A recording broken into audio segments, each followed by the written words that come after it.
Buen día, soy el Dr. Alejandro, estamos filosofando y esto es Historia de la Filosofía. Comenzamos una nueva temporada de nuestra serie Historia de la Filosofía y esta vez se la dedicaremos al pensador alemán Immanuel Kant y al idealismo alemán. Es muy probable que te hayas topado con esta imagen. Es posible encontrarla en libros, en títulos de videos e incluso textos especializados. Sin embargo, el que aparece aquí no es Kant, sino un filósofo contemporáneo de su época, Heinrich Friedrich Jacobi, que de hecho era antagonista a su pensamiento. Por alguna razón se ha venido difundiendo de manera errónea que este retrato pertenece a Kant cuando no es así. Desconozco la razón de por qué se asocia esta imagen con Kant. Quizás no existen demasiados retratos de Kant cuando era joven, o simplemente se prefiere utilizar a Jacobi porque está más guapo o mejor vestido. De cualquier manera, es muy común ver esta imagen asociada a Kant cuando ni siquiera se trata de él. Kant además era bajito y de una apariencia más bien modesta, por no decir que era un poquito feo. De Jacobi hablaremos más adelante, pero en este video no solo quiero presentar una introducción de Kant, sino así como el retrato de Jacobi falsamente atribuido a Kant, se ha hecho una mala representación de la filosofía kantiana cuando se le intenta introducir. Por su importancia, Kant merece la distinción que le dediquemos una temporada completa a su obra y legado, un lugar que en nuestro proyecto solamente habían obtenido antes otros dos autores, Platón y Aristóteles. Tal es la magnitud de la obra de Kant. Pero si queremos entender a Kant, debemos comprender primero su contexto histórico e intelectual, y para esto es de gran utilidad que revises nuestras temporadas anteriores, especialmente la de filosofía moderna, ya que Kant se encuentra en un diálogo y está respondiendo a los autores que le precedieron. También es importante tomar en cuenta la división que hace Kant entre filosofía teórica y filosofía práctica. La primera se relaciona con la razón en su sentido puro. Hoy en día hablaríamos de esta disciplina conociéndola como epistemología o teoría del conocimiento. Y las preguntas que busca responder es precisamente qué es el conocimiento, cómo se puede obtener, y Kant lo formula bajo la pregunta ¿qué puedo conocer? La segunda gran división de la filosofía en este tiempo es la de la filosofía práctica, que hoy entenderíamos como el estudio de la moral o de la ética. Se pregunta ¿qué es lo bueno? ¿En qué consiste una buena acción? Y Kant se preguntaba ¿qué debo hacer? Kant conocía a la perfección las corrientes y los autores que lo precedieron y esto le sirvió para formular su propia filosofía. Entre estas corrientes había algunas que se especializaban más en el aspecto epistemológico o de teoría del conocimiento, como el racionalismo o el empirismo. En el racionalismo encontramos autores como Descartes, Spinoza y Leibniz, y su postulado principal es que obtenemos el conocimiento a través del uso de la razón. Por su lado, el empirismo es representado por autores de las Islas Británicas, Locke, Berkeley y Hume, y se caracteriza por postular que el conocimiento se encuentra a través de la experiencia. Si bien estas corrientes se dedican principalmente a la epistemología, eso no quiere decir que no tuvieran intereses morales sobre las preguntas prácticas o éticas. Notablemente, la obra más importante de Spinoza es conocida precisamente como La Ética,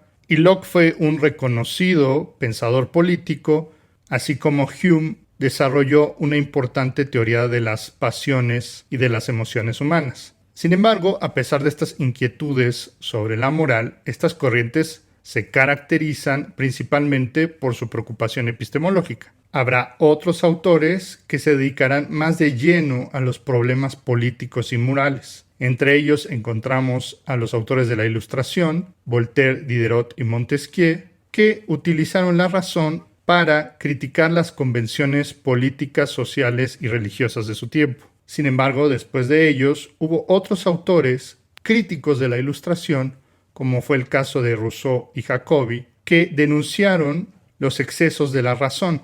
Rousseau en particular es un autor complejo, ya que es considerado al mismo tiempo un ilustrado como un crítico de la misma. Todos estos autores resultaron una gran inspiración para la obra de Kant, y es importante tenerlos presentes y en este video haremos un breve resumen de sus postulados principales, así como de las ventajas y desventajas de sus puntos de vista. Lo primero que se suele enseñar de Kant es que constituye una gran síntesis entre racionalismo y empirismo. Y si bien esto es cierto, me parece que es incompleto. Kant no es un filósofo que solo se preocupara por el problema del conocimiento, que si bien es un problema clave para él, no fue el único. Reducir a Kant a la síntesis entre empirismo y racionalismo significa no tomar en cuenta la meta final de su filosofía, que, partiendo de ahí, no se queda ahí y apunta a un orden moral. Si Kant solo hubiera dado cuenta del conocimiento sin explicar también la moralidad, su proyecto habría quedado incompleto. La meta final a la que apunta la razón es a su orden moral, dice Kant. Más que un filósofo del saber o del conocimiento, Kant es un filósofo de la libertad. Hablemos pues de Immanuel Kant, filósofo prusiano nacido en Königsberg, lugar de donde, cuentan los cronistas, nunca se alejó a más de 150 kilómetros. Inaugura el idealismo alemán que será continuado por Fichte, Schelling y Hegel, y se le considera como uno de los más grandes filósofos y pensadores de toda la historia universal. Su influencia en filosofía es tan definitiva que después de él resulta muy difícil ubicarse en un paradigma filosófico anterior a su pensamiento. Y la filosofía de Kant es un paso inevitable para todos aquellos que quieran estudiar y acercarse a la filosofía. La filosofía de Kant suele dividirse en dos periodos, el periodo precrítico y el periodo crítico. El primer periodo abarca desde la aparición de sus primeros escritos en 1749 hasta la publicación de la Crítica de la Razón Pura en 1781. En este primer periodo de formación académica se ve influenciado por la metafísica racionalista de Leibniz y la de uno de sus seguidores más populares, Christian Wolff, conjugando sus intereses con la física y la matemática de Isaac Newton y de Leonhard Euler. Igualmente, Kant era un entusiasta de las ciencias naturales y en 1755 escribió el ensayo Historia General de la Naturaleza y Teoría del Cielo, donde dedujo correctamente que el sistema solar se formó a partir de una gran nube de gas o nebulosa, como también dedujo de nuestra galaxia la Vía Láctea. Kant estudió diversos fenómenos de ciencias naturales en áreas tan diversas como la astronomía, cosmología, geología, meteorología, biología o física, pero sin duda sus grandes contribuciones fueron realizadas en las áreas de la filosofía. Kant es mejor conocido por las obras de su periodo crítico, que comenzó tras 10 años de silencio dedicados a la elaboración de su magna obra, La Crítica de la Razón Pura, una de las obras más importantes en toda la historia de la filosofía. La Crítica de la Razón Pura, dedicada al problema del conocimiento, busca responder a la pregunta ¿qué puedo conocer? Y es tan solo la primera de una trilogía. Luego seguirá la Crítica de la Razón Práctica, que busca responder a la pregunta ¿qué debo hacer? Es decir, aborda el problema de la moral, la libertad y la conducta humana. Y por último, la Crítica del Juicio o la Crítica de la Facultad de Juzgar trata sobre las condiciones del juicio estético, es decir, el juicio sobre lo bello, y el juicio teleológico, es decir, sobre la finalidad. En esta parte se inserta la pregunta ¿qué me cabe esperar?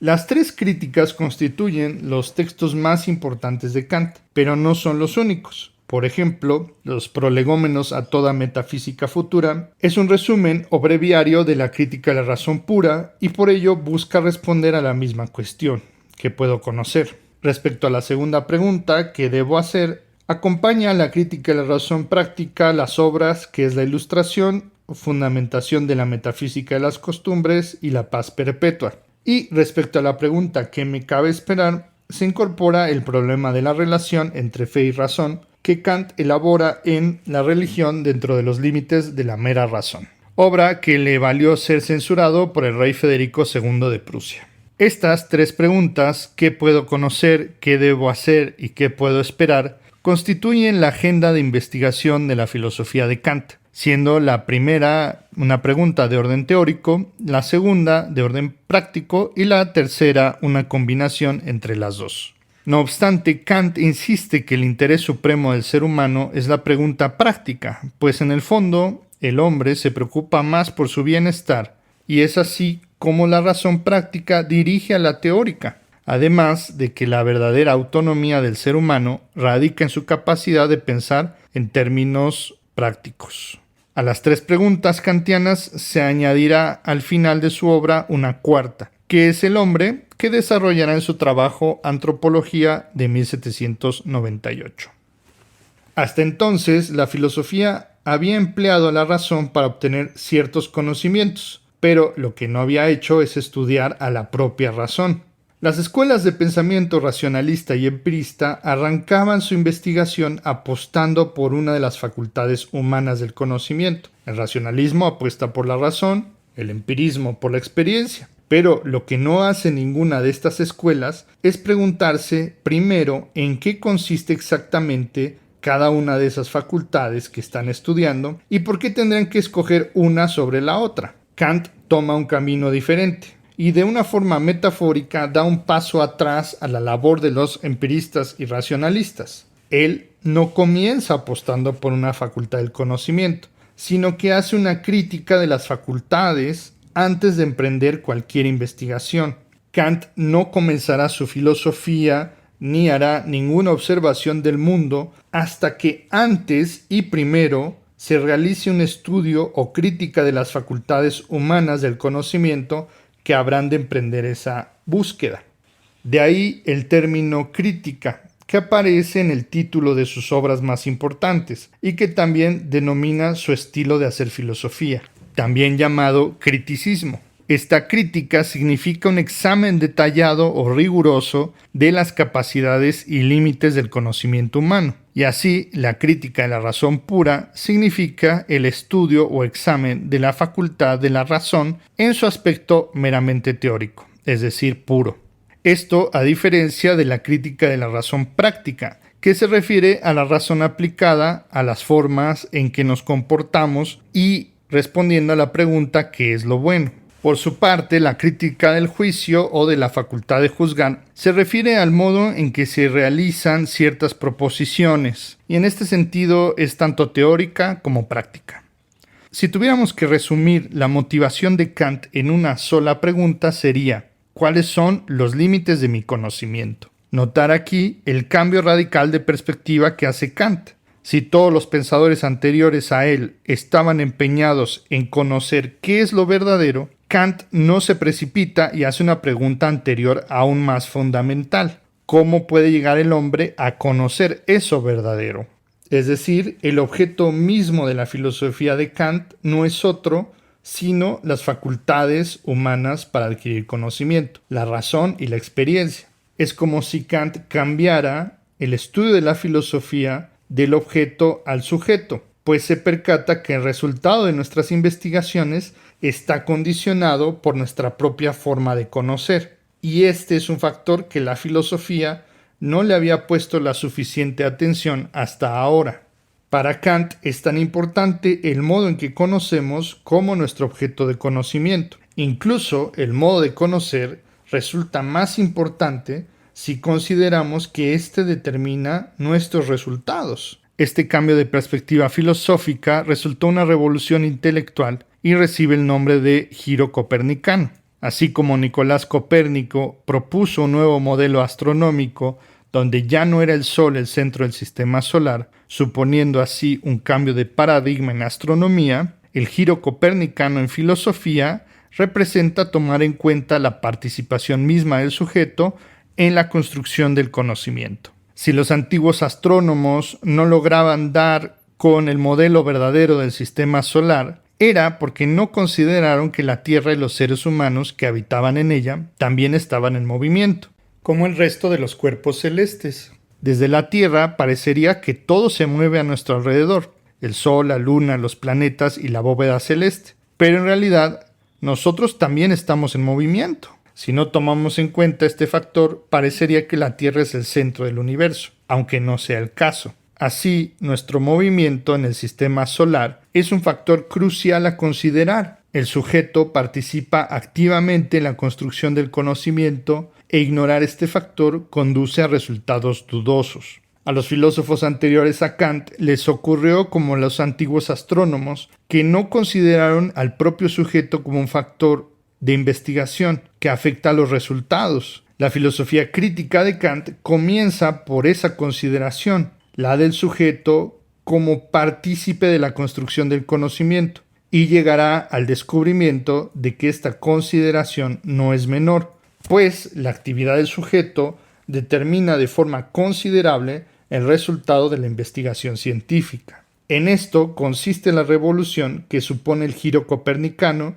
que estaremos examinando en los próximos videos. La obra de Kant se ubica en el contexto de una Prusia donde dominaba el pensamiento racionalista de Leibniz y Wolff. La obra de Wolff pretendió sistematizar, organizar, corregir y difundir el pensamiento de Leibniz, suscribiendo tanto su determinismo como su optimismo. Christian Wolff, como ardiente seguidor de Leibniz, se encargó de simplificar y aclarar aquellos puntos controversiales de la filosofía de Leibniz, pero sobre todo lo popularizó y lo dio a conocer en todas las instituciones de educación importantes, convirtiéndose el sistema de Leibniz y de Wolff en la filosofía más popular en los años formativos de Kant. Estos autores se permitían exponer sus deducciones a partir de razonamientos puros, es decir, a partir de una razón pura o metafísica, sin considerar los límites de la experiencia humana. Recordemos que Leibniz, después de Descartes y Spinoza, es el último de los racionalistas, y esta escuela proponía, como su nombre lo indica, que nuestro conocimiento se obtiene primordialmente a partir de la razón. Los proyectos racionalistas de Descartes, Spinoza y Leibniz prometían la deducción de la totalidad del saber a partir de ciertos principios de la razón. El racionalismo es una filosofía que omite a la experiencia y se fundamenta en un saber universal. Sus proposiciones siempre serían válidas y necesarias. A partir de proposiciones de orden matemático como 2 más 2 es igual a 4, podemos deducir toda clase de conocimientos que, por su carácter universal y necesario, deben ser ciertos siempre. El racionalismo toma como inspiración el método matemático para construir una filosofía. El método matemático es deductivo, es decir, busca probar sus juicios a partir de proposiciones generales que sean universales y necesarias. Esto hizo pensar a Leibniz que todo cuanto ocurre en el universo sucede por una razón específica. Este es su determinismo, pues ya todo estaría dispuesto y ordenado, incluso por una inteligencia que Leibniz identifica con Dios. Como hay una divinidad que ha dispuesto que los eventos ocurran de cierta manera, Leibniz piensa que habitamos en el mejor de los mundos posibles y que Dios lo ha ordenado todo para nosotros. Este es el optimismo filosófico de Leibniz. Los racionalistas habrían tenido éxito si la realidad del mundo exterior se comportara matemáticamente y sin necesidad de consultar a la experiencia. Sin embargo, resulta que este no siempre es el caso. Pongamos un par de ejemplos. Un primer problema para el racionalismo es que hay ciertos conocimientos que no pueden deducirse usando solamente la razón, hechos que son solamente descubiertos a través de la experiencia, es decir, a través de nuestros sentidos. Un ejemplo clásico es la proposición «todos los cisnes son blancos», donde la única forma que tenemos para comprobar su veracidad es acudiendo a la experiencia. En el caso específico de este ejemplo, la experiencia confirmó que tal proposición era falsa, pues se llegó a descubrir una especie de cisnes negros en Australia y por lo tanto no todos los cisnes son blancos. Otro problema para el racionalismo es que sus métodos deductivos de orden matemático aplican para casos universales y necesarios, como ya habíamos dicho. Pero, ¿qué sucede con lo contrario? Aquellos casos particulares y contingentes. Por ejemplo, las decisiones humanas no serían universales y necesarias si confiamos que existe el libre albedrío. Las cosas que elegimos pueden ser de una manera o de otra, no están determinadas. Hoy pude haber elegido permanecer en la cama o levantarme. Julio César pudo elegir cruzar el famoso río Rubicón o no. Nuestras decisiones no son automáticas ni están programadas o determinadas. No siempre operamos de la misma manera y por tanto no pueden ser conocidas bajo el método deductivo que propone el racionalismo. Si el racionalismo quisiera explicar las decisiones humanas, que no ocurren siempre de la misma manera, es decir, que son contingentes, tendría que argumentar que éstas ya estaban predeterminadas, que ya estaban elegidas desde siempre y no podían ser de otro modo. Así como una piedra que siempre cae hacia el suelo, así también todas nuestras decisiones tendrían que estar determinadas de la misma manera. Si este fuera el caso, el racionalismo estaría cuestionando la existencia del libre albedrío, la capacidad que tenemos para tomar decisiones de forma autónoma. El racionalismo estaría más cómodo con un determinismo, es decir, con la posición de que todo está determinado siempre de una forma necesaria y universal, y por tanto esto haría imposible la existencia del libre albedrío y la libertad humana. Sin embargo, Kant considera que este intento de conocer la realidad última solo mediante el uso de la razón no es sino una metafísica dogmática. Kant define metafísica como un conocimiento racional especulativo por completo aislado de la experiencia que la hace meros conceptos. A diferencia de la ciencia, esta metafísica no tiene ninguna comprobación en la experiencia real y por eso no goza de las mismas seguridades que las ciencias. Por eso esta metafísica resulta dogmática, ya que algo dogmático es algo que no tiene sustento y solo se sostiene por un acto de fe. El dogmatismo consiste en la actitud o enfoque caracterizado por la adhesión a principios o doctrinas sin cuestionarlos o con poco fundamento o prueba. La confianza excesiva en la razón y el desestimar el valor de la experiencia conduce efectivamente hacia el dogmatismo. Por ejemplo, ¿cómo Leibniz podría probar que en efecto vivimos en el mejor de los mundos posibles? Que todo estaría constituido de sustancias inmateriales e indivisibles, las llamadas mónadas que él proponía, o que no existe la libertad humana o todo está determinado. En aras de presentar un mundo confiable, basado en argumentos racionales, con resultados siempre universales y necesarios, el racionalismo incurre en este dogmatismo, pues la experiencia del mundo sensible y la libertad humana se rehúsan a ser reducidos a proposiciones demostrables de forma matemática. Podemos resumir lo anterior diciendo que la ventaja principal del racionalismo es que aspira a un conocimiento universal y necesario. Sin embargo, su método deductivo y su poca confianza en la experiencia lo llevó a su mayor desventaja. Y es que, sin los sentidos, no hay una manera de corroborar que el racionalismo no incurra en un dogmatismo. Si la filosofía y la metafísica quieren tener el mismo éxito que las ciencias, entonces deben afianzarse fuertemente en la experiencia. Y aquí es fundamental la contribución que hace Hume, quien, según Kant, fue él quien lo despertó del sueño dogmático. En contraparte al racionalismo se presenta otra escuela, el empirismo de Locke, Berkeley y Hume, cuyo punto de partida es justamente el opuesto, aquel que había rechazado el racionalismo. Este punto de partida del empirismo es la experiencia, es decir, la experiencia de nuestros sentidos. Partiendo de la experiencia, partimos de certezas incontrovertibles, que no podemos llegar a negar porque literalmente se encuentran enfrente de nuestras narices. El empirismo y su último exponente Hume proponen que todo conocimiento comienza por la experiencia. Si la metafísica no quiere ser dogmática, debe considerar este factor, pues solamente en la experiencia corroboramos que lo que estamos pensando tiene un correlato con la realidad y no se trata de un mero castillo de naipes, una construcción hecha solamente en la razón.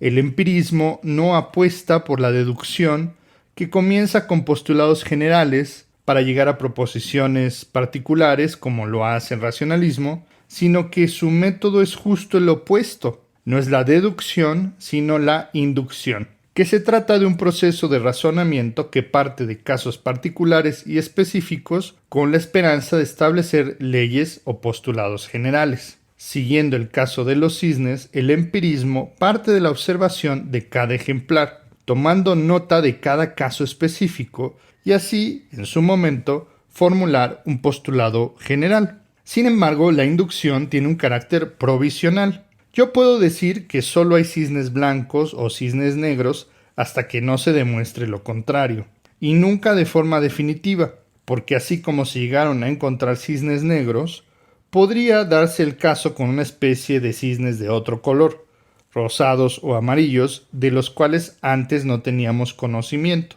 Por esta razón, el conocimiento empírico, que se basa en los sentidos, siempre es provisional.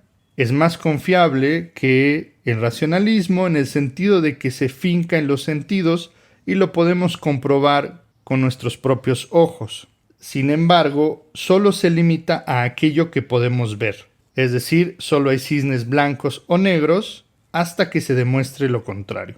A pesar de sus enormes diferencias, el racionalismo y el empirismo coinciden en algo. La experiencia nunca autoriza un conocimiento de carácter universal y necesario. La experiencia muestra un saber probable, falible, aunque para opinión del empirista mucho más certero que el obtenido por el racionalista. Así, el conocimiento que propone el empirismo es mucho más modesto que el del racionalista. Mientras que la escuela inaugurada por Descartes buscaba dar cuenta de todos los ámbitos de la realidad, el empirismo se contenta con solo probar aquello que podamos dar cuenta con nuestros sentidos. De ahí que para el empirismo ya no sea posible presentar conocimientos universales y necesarios. Inspirado en ello, Hume echa por tierra el concepto de causalidad. Si estábamos acostumbrados a relacionar un determinado efecto con una cierta causa, esto no se debía a que hubiera dos fenómenos que se relacionaran independientemente entre sí, sino que la causa es más bien el producto de un mecanismo mental, personal y subjetivo. Si tocamos una piedra al mediodía, notaremos que está caliente y atribuimos que la causa detrás de este efecto es la luz del sol. Si somos empiristas, tendríamos que poder observar directamente el efecto del sol sobre la piedra. Pero el sol es una estrella a millones de kilómetros de distancia y la otra es una piedra que está tirada en el suelo. Yo simplemente observo que una cosa pasa después de otra, y quien establece la relación causal es el sujeto. No tengo forma de comprobar que fue el sol o el aire o un fenómeno desconocido, sino que es el sujeto el que establece esta relación causal. La causalidad no es para Hume sino una manera de asociar dos representaciones. En un caso la salida del sol y en otro el calentamiento de una piedra. El empirismo cuestiona la posibilidad de que existan conocimientos universales y necesarios, pues ni siquiera el principio de causalidad es confiable. Si no podemos asegurar que una cosa es causada por otra, mucho menos podemos asegurar que algo ocurrirá siempre y todas las veces. El empirismo abre las puertas a un subjetivismo, esa corriente filosófica que propone que la verdad de las afirmaciones dependen de la perspectiva y la opinión de cada persona. No habría una verdad objetiva, ni mucho menos una verdad absoluta, si es que cada individuo es responsable de establecer las relaciones entre los fenómenos. Si no hay una verdad objetiva de los fenómenos naturales, tampoco habría una moral. Cada individuo podría sancionar lo que le parece bueno y lo que le parece malo. A esta posición se le conoce como relativismo moral. Si no hay una moral, tampoco parecería que el mundo tiene sentido.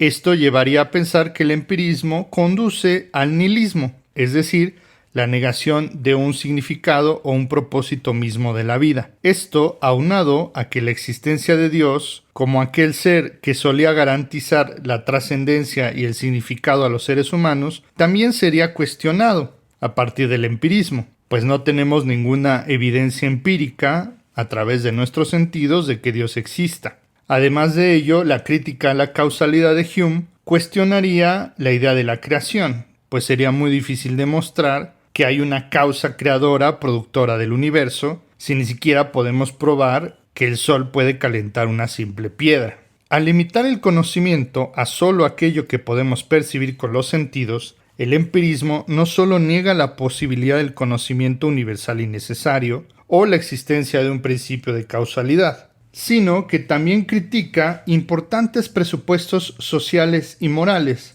El empirismo considera que basta con el uso de nuestros sentidos y el método científico para entender la realidad. Conceptos que la metafísica y el racionalismo usaban y confiaban como el yo, la sustancia, Dios, la causa o la libertad, en realidad no tienen un fundamento en la experiencia y por tanto no existen realmente. Es por ello que para explicaciones filosóficas o científicas es posible, perfectamente, prescindir de estos conceptos, pues el empirismo ya no los necesita. Así, el empirismo cuenta con la ventaja de recurrir a la experiencia, que es por sí mismo un conocimiento que literalmente todos podemos comprobar con nuestros sentidos. Sin embargo, este conocimiento es también modesto y limitado, por lo que se pone en duda todo aquello que pretenda presentarse con validez universal y necesaria. Esto pondría en entredicho una filosofía universal o incluso a las ciencias. Si bien el empirismo nos libra del dogmatismo, gracias a que recurre a la experiencia, esta escuela también tiene su propio problema, pues cada experiencia resulta particular y es difícilmente susceptible de generar conocimientos generales que sean universales y necesarios. Así pues, el empirismo parte de la experiencia, lo cual nos provee de un conocimiento confiable. Esta es su mayor ventaja. Sin embargo, este conocimiento es un saber demasiado modesto y particular. No lo podemos elevar a un rango de universal y necesario, pues todo lo tenemos que revisar caso por caso. Esto compromete la idea de causa, así como otras, como la idea de universalidad, haciendo muy problemática esta propuesta. Igualmente complejo para el empirismo es explicar, por ejemplo, el tema de la libertad. Si bien el empirismo filosófico fue una de las bases del progreso científico, apoyando los grandes descubrimientos físicos y astronómicos, también produjo una fuente de cuestionamiento en las autoridades tradicionales, así como en la propia filosofía y en la propia ciencia. Los aportes de la filosofía moderna racionalista y empirista desembocaron en el movimiento político, cultural y social conocido como la Ilustración. La Ilustración se funda sobre los logros de estas filosofías anteriores, inspirándose en la pregunta: ¿por qué necesitamos autoridades políticas, religiosas, que nos digan cómo vivir, cómo pensar y en qué creer, si cada uno de nosotros tiene la capacidad de averiguar las cosas por uno mismo? Como lo expresó Kant en su célebre ensayo ¿Qué es la Ilustración?, de lo que se trata es llegar a pensar por uno mismo, en lugar de dejar que otros piensen por mí. Solo así el ser humano dejará la inmadurez mental e infantil para alcanzar plenamente su mayoría de edad.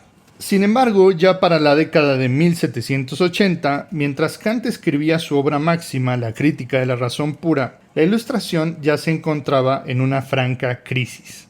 El problema consistía en que no quedaba claro si todos estos progresos de la razón se limitarían a socavar las instituciones políticas y religiosas tradicionales. ¿Por qué contentarse con derrocar a los reyes, a los emperadores, a los obispos y a los papas, si todavía queda por demoler la superstición religiosa, pero también el concepto mismo de Dios o de la moral? Ciertas creencias fueron asediadas por la Ilustración. Nociones como la existencia de Dios, la inmortalidad del alma, la idea de la libertad o el libre albedrío, servían como fundamento para la moral y para el control y el orden social. Si la garantía de la divinidad, de que hay un premio o castigo después de la muerte, o que somos responsables por nuestras acciones, gracias a que hay un libre albedrío, ¿qué sentido tendría para una persona vivir de forma moral y rectamente? Si bien los ilustrados más radicales llegaron a rechazar alguna o todas estas ideas, este no fue el ánimo general de la mayoría de los pensadores de aquella época.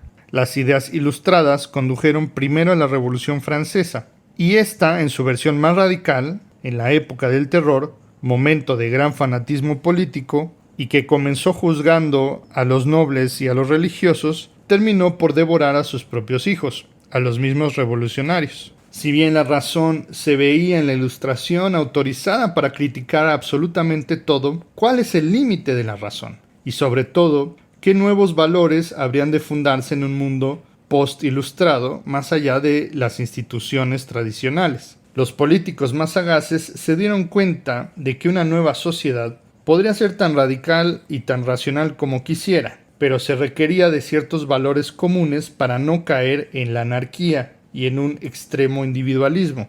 De esto se dio cuenta Napoleón Bonaparte. quien dijo: "Se puede vivir sin Dios, pero no sin religión". Muchos ilustrados continuaron convencidos de los principios racionales, y si bien estaban de acuerdo con echar por tierra a las autoridades tradicionales de reyes y papas, no estaban de acuerdo en derrocar todas las creencias morales, o incluso las religiosas, si éstas podían basarse en principios racionales. En breve, la gran ventaja y la gran propuesta de la Ilustración es cuestionar las convenciones sociales, políticas y religiosas, utilizando la razón. Sin embargo, la razón a veces puede ser demasiado corrosiva y cae en la desventaja de que al cuestionar estos valores morales se puede caer en un individualismo, es decir, ya no tenemos un criterio común o social para establecer qué es lo bueno y cuáles son las conductas y valores por los cuales se va a regir una sociedad. Al parecer, el puro uso de la razón no garantiza la armonía y la paz social, y por eso la Ilustración entrará en una profunda crisis. Es aquí donde resulta clave la figura de Rousseau, que tuvo una influencia en Kant tan grande como la de Hume. No por nada, Kant llamó a Rousseau el Newton de la moral. Para Kant no es suficiente responder a la pregunta teórica de cómo podemos conocer o en qué consiste la realidad, sino acaso más importante es responder a la cuestión ¿qué debo hacer? Es la pregunta moral. Todo el edificio filosófico quedaría incompleto si no se responde esta pregunta. El tema de la libertad resulta central y hasta entonces había quedado olvidado por los planteamientos de empiristas y racionalistas. En definitiva, ni la razón ni la evidencia empírica podrían llegar a ser el único criterio de acción para la humanidad, y uno de los primeros pensadores que le hizo notar fue Juan Jacobo Rousseau. Como lo presentamos en un video anterior, Rousseau sostiene que el progreso de la razón, las ciencias y las artes no siempre conduce a la mejoría moral y a la felicidad del ser humano. La educación, pensaba Rousseau, no debía consistir en un adoctrinamiento social y no siempre lleva necesariamente a un mejoramiento humano. En el Emilio, él propone una alternativa. La educación debe consistir en cultivar la compasión, las emociones y los instintos naturales de la infancia, que originalmente son naturales y buenos. La corrupción para Rousseau, en cambio, proviene de la sociedad y no de la naturaleza originalmente humana. Una característica propia de los ilustrados fue su acérrima crítica a las instituciones religiosas, especialmente a la Iglesia Católica. Y en esto Rousseau no fue una excepción. Sin embargo, a pesar de esta enconada oposición a las religiones organizadas, la mayoría de los ilustrados no se oponían a una espiritualidad, incluso a una cierta fe. La mayoría de los ilustrados no fueron ni ateos ni agnósticos, sino deístas. Pero para que la moralidad funcione efectivamente, hay un principio aún más importante, y este principio es la existencia de la libertad y del libre albedrío. El libre albedrío es la capacidad de los individuos para tomar decisiones y realizar acciones de forma independiente y voluntaria. La libertad implica dicho libre albedrío, pero no significan exactamente lo mismo. A un hombre se le puede privar de la libertad en una cárcel, pues no puede llevar a cabo ciertas actividades. La libertad consiste en llevar a cabo mis acciones sin impedimentos, y en una cárcel esto no se puede lograr. Pero a ningún hombre se le puede privar del libre albedrío, porque dentro de los muros de una cárcel, por ejemplo, siempre se conserva la capacidad de tomar decisiones autónomas. Un reo puede decidir qué hacer dentro de la cárcel, así sea limitado, como leer un libro o escribir una carta.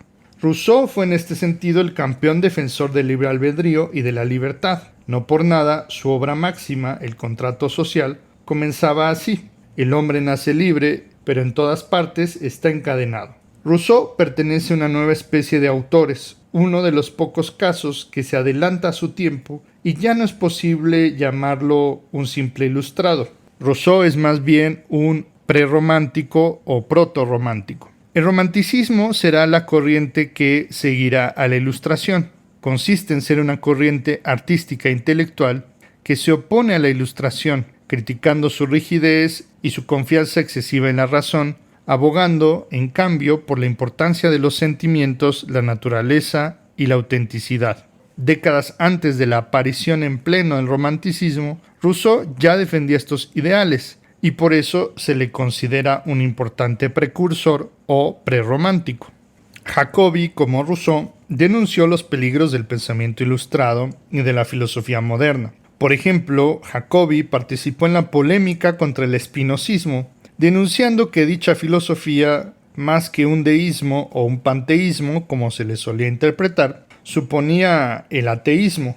A su vez, este ateísmo conduce a una inmoralidad y al nihilismo, a la destrucción de todos los valores y del significado mismo de la vida. Jacobi fue de hecho el pensador que acuñó el término nihilista para criticarlo. Para Jacobi, la razón puede llegar a sobrepasar sus límites y cuando lo hace se retira de la realidad concreta del mundo. Los sistemas filosóficos construyen elaboradas estructuras que no siempre reflejan la realidad. Para salir de esta trampa racionalista, Jacobi opta por una facultad distinta, no el de la razón, sino la fe, que él define como un tipo de conocimiento inmediato e intuitivo basado en una experiencia directa y personal. Si bien la fe de Jacobi alberga ciertas coincidencias con la fe de la religión, estos conceptos no son exactamente los mismos. La fe de Jacobi es una fe racional, es decir, no es una fe basada en los dogmas, sino en una experiencia personal inmediata. No obstante, la fe de Jacobi comparte ciertas creencias con la fe religiosa. Por ejemplo, ambos creen en la existencia de Dios, en la libertad humana, en la inmortalidad del alma, en los valores morales, entre otros. Por esta razón, Jacobi es considerado un fideísta. El fideísmo es la postura que propone que la fe es superior a la razón, al menos para llegar a ciertas verdades. Tanto el prerromanticismo de Rousseau como el fideísmo de Jacobi logran salvar la libertad humana y los valores morales, poniendo énfasis en que estas nociones no deben estar supeditadas a los problemas epistemológicos o filosóficos como sucedía con racionalistas y empiristas. Sin embargo, tanto Rousseau como Jacobi parten de que hay libertad sin dar cuenta de ello. Particularmente, Jacobi llega de forma inmediata a postular que existe la libertad como un acto de fe y por tanto no necesita probarlo. El fideísmo no da cuenta argumentativa o racionalmente de sus conclusiones. Así, estas posturas no tienen una metodología formal, a decir que si alguien quisiera defender la idea de que existe la libertad humana o los valores morales, no sería suficiente con decir que estos existen, o que hay que creer en ellos por medio de un acto de fe, sino que, sobre todo, haría falta dar cuenta de ello, explicándolos y mostrando cómo serían posibles en el contexto de una filosofía más amplia. La razón que tanto criticaron Rousseau y Jacobi es necesaria para toda filosofía que quiera justificar sus posiciones y tanto Rousseau como Jacobi se mostraron críticos ante ella. Como críticos de la Ilustración, Rousseau y Jacobi tienen en común que critican los excesos de la razón y denuncian su supuesto progreso. Si bien ellos quieren incorporar elementos de la naturaleza humana que antes habían sido ignorados, como el propio regreso a la naturaleza de Rousseau o la incorporación de la fe de Jacobi, estas vías carecen de un método argumentativo o racional. De ahí que, si bien su crítica es bien aceptada, también es necesario presentar una manera argumentativa, metodológica, sistemática, que nos permita defender estos puntos de vista y no simplemente hacer una crítica o una denuncia. Y tanto Rousseau como Jacobi se quedan ahí. Se necesita entonces de un nuevo momento filosófico que explique cómo es posible el conocimiento, como planteaba el racionalismo y el empirismo, e incluso armonizando estas dos posturas, pero al mismo tiempo que salve el problema de la libertad y que sea compatible con una epistemología, dándole su justo lugar al libre albedrío y a la moral. Es decir, necesitamos una síntesis entre estos tres momentos: racionalismo, empirismo y las críticas que habían hecho a la Ilustración Rousseau y Jacobi. Este nuevo momento filosófico le pertenece a Immanuel Kant.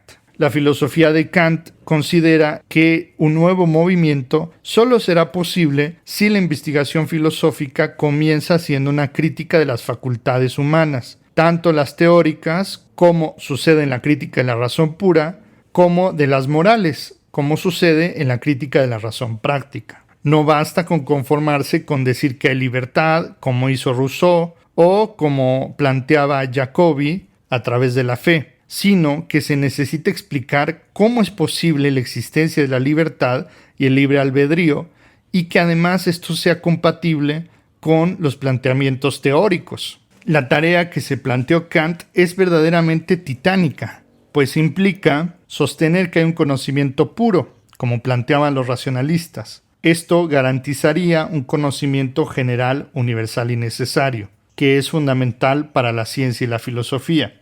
También fincar ese mismo conocimiento en la experiencia, como lo propone el empirismo de Hume, lo cual garantizaría que la filosofía no se vuelva una metafísica dogmática. Además, defender la noción de la libertad, pues sólo así se garantiza la responsabilidad personal, pero no solamente mencionándola o decir que existe, sino justificándola filosóficamente y haciéndola compatible con un planteamiento teórico. Esto solamente será posible a través de un nuevo tipo de filosofía, llamada filosofía crítica o idealismo alemán, que busca presentar los límites a la razón y a las facultades humanas del conocimiento para garantizar un saber adecuado. Solo a través de esta vía se podría responder a las preguntas: ¿qué puedo conocer? ¿Qué debo hacer? ¿Qué puedo esperar? ¿Y qué es el hombre? ¿De qué manera llegará Kant a resolver todo esto? Es algo que estaremos viendo y analizando en nuestros próximos videos. Los textos que mencionamos de Kant en este video fueron: de su periodo precrítico, la historia general de la naturaleza y la teoría del cielo; de su filosofía teórica, la crítica de la razón pura, los prolegómenos a toda metafísica futura; de la filosofía práctica, crítica de la razón práctica, que es la ilustración, fundamentación de la metafísica de las costumbres y la paz perpetua; y de su filosofía teórico-práctica tenemos la crítica del juicio, la religión dentro de los límites de la mera razón y la antropología. Algunas obras de literatura secundaria que te pueden servir son un clásico de Henry Allison, El idealismo trascendental de Kant, una interpretación y defensa; de Rafael Arrillaga, Kant y el idealismo trascendental; de Rafael Corazón, Kant y la ilustración; de Félix Duque, Historia de la filosofía moderna, la era crítica; y de Jean Grondin, Emmanuel Kant, antes y después. Muchas gracias por ver este video, y si te gustó dale like, comenta, comparte y suscríbete. Toca la campanita para recibir todas las notificaciones y visita mi página web y página de Patreon si quieres conocer los cursos o si quieres apoyarme. El vínculo está en la descripción del video. Nos vemos en la siguiente entrega. Hasta pronto.